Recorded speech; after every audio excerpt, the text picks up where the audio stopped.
Hello. I wrote a poem a few weeks ago that I feel inspired to share. Why not, right? The world needs more poetry and music.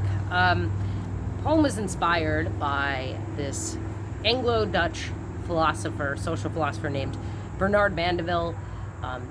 This is part of my continuous lifelong journey of learning about, economics and value and how we exchange value, and just trying to understand how he got here. And Bernard wrote this book called The Fable of the Bees that was published in 1714.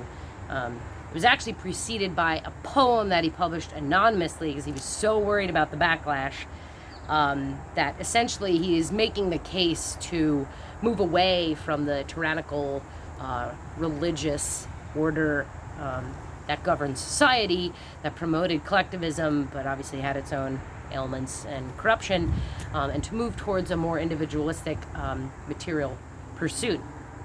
And so this predates Adam Smith, who's often considered the father of neoclassical economics, or capitalism. And so if you like geeking out on any of this stuff, just really interesting. So here is my poem called The Fable of the Bees. But don't the lawyers need crime? And doesn't shopping kill time? The colony will collapse if we fall into altruistic traps.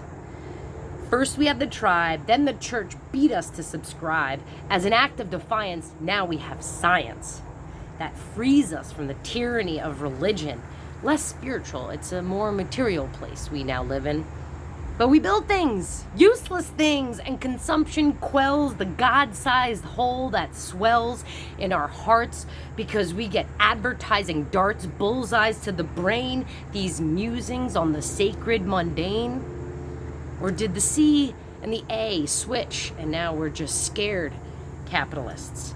We used to have markets with people and scenes. Now we silently just push buttons on screens. How do we remember our creative maker production roots and that we didn't always live with disposable suits and boots?